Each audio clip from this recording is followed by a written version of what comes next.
j'espère que vous allez bien et que vous avez passé un super bon week-end. Pour ceux qui viennent de débarquer sur cette chaîne, moi je m'appelle Camille, je fais de l'aquarelle et je vis à Bruxelles, en Belgique. Et sur cette chaîne, je vous propose principalement des tutoriels, mais aussi parfois des petits vlogs et des petits insights sur ma vie d'entrepreneuse. Aujourd'hui, qu'est-ce qu'on va faire? C'est qu'on va venir mélanger des fleurs séchées et de l'aquarelle. Pour ceux qui me suivent sur Instagram, vous avez pu voir que j'ai donné un atelier dans un magasin de fleurs séchées et je trouvais ça tellement inspirant, tellement beau que j'allais transposer ça dans une vidéo YouTube, celle que vous regardez aujourd'hui.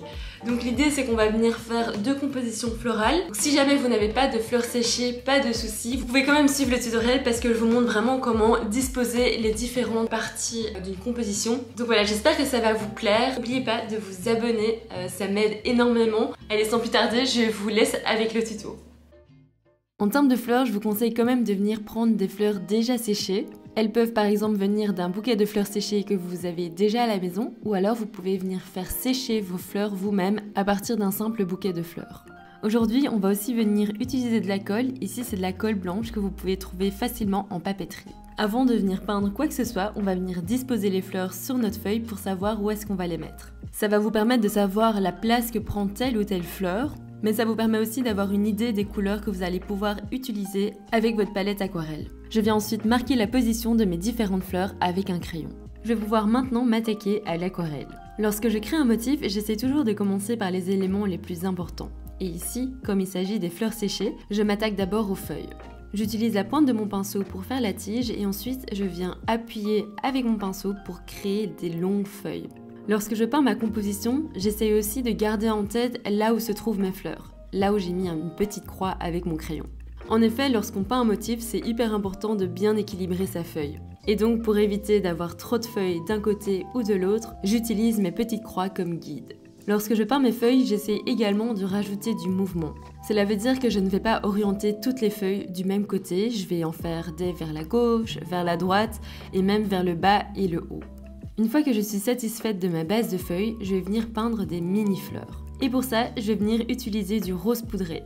Pour cela, je viens utiliser du rouge lac de Garance, je rajoute un petit peu de blanc et un petit peu d'ocre. Avec ce rose poudré, je vais venir peindre des mini-fleurs. De nouveau, j'essaie de bien garder en tête là où mes grosses fleurs séchées vont se trouver et je continue à remplir petit à petit mon motif.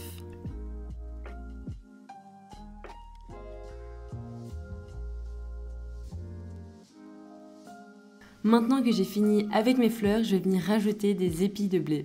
Pour avoir le côté très fin et très volatile, n'hésitez pas à utiliser un plus petit pinceau.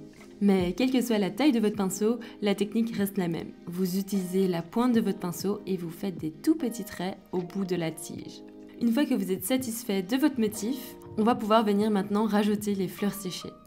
J'utilise mes repères pour bien les situer et ensuite on va pouvoir venir les coller avec la colle blanche. J'essaie de faire un énorme point de colle sur le dos de ma fleur et je les dépose ensuite sur ma feuille. Ça prend quand même un certain temps avant que la fleur ne sèche, donc soyez patient, laissez la fleur en place et attendez que ce soit bien dur. Je viens ensuite faire la même chose pour les deux autres fleurs.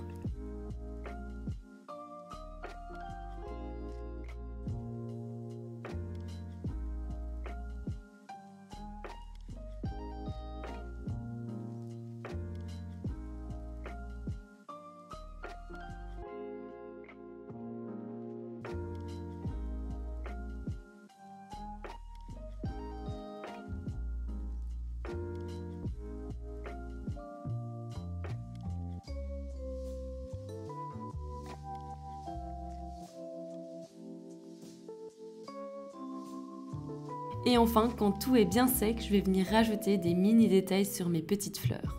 Et voilà, vous avez votre première carte fleurie. Pour cette deuxième composition, on va faire quelque chose d'un petit peu différent.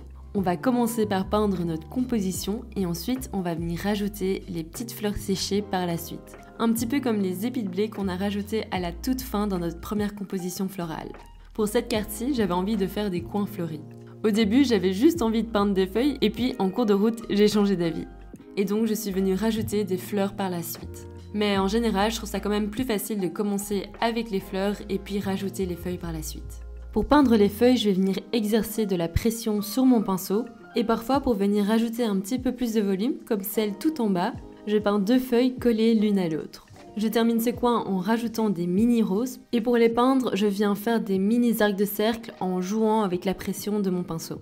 Et enfin, si vous trouvez que certains endroits sont un petit peu vides, moi j'aime bien rajouter des mini branches.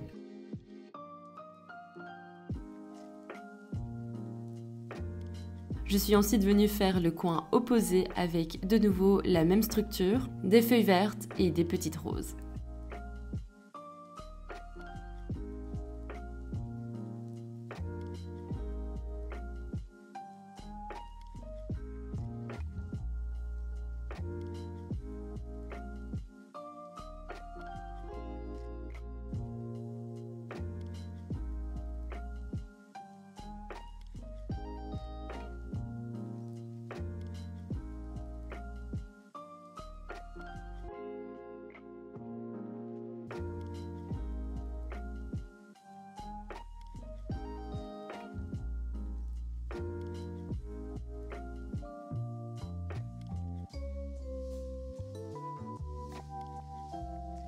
Une fois que je suis satisfaite de ma composition et que tout est complètement sèche, je vais venir coller mes gypsophiles.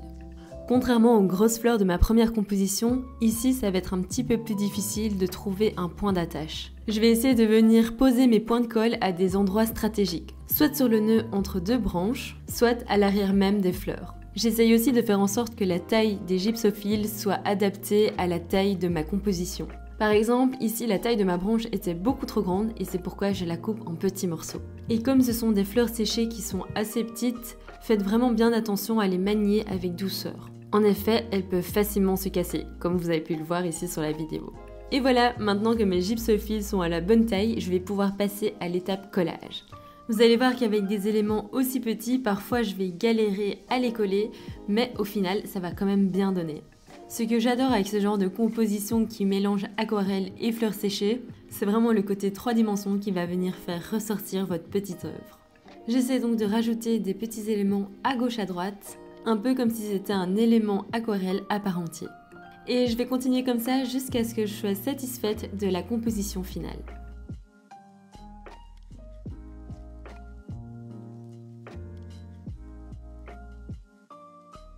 Et voilà, on arrive bientôt à la fin de cette vidéo. J'espère en tout cas que ces deux compositions vous ont plu. Et n'hésitez pas à me laisser un petit commentaire sous la vidéo pour me dire laquelle vous avez préférée. Et sinon, on se retrouve la semaine prochaine, 18 h pour une nouvelle vidéo. Et d'ici là, n'oubliez pas de rester créatif. Bisous!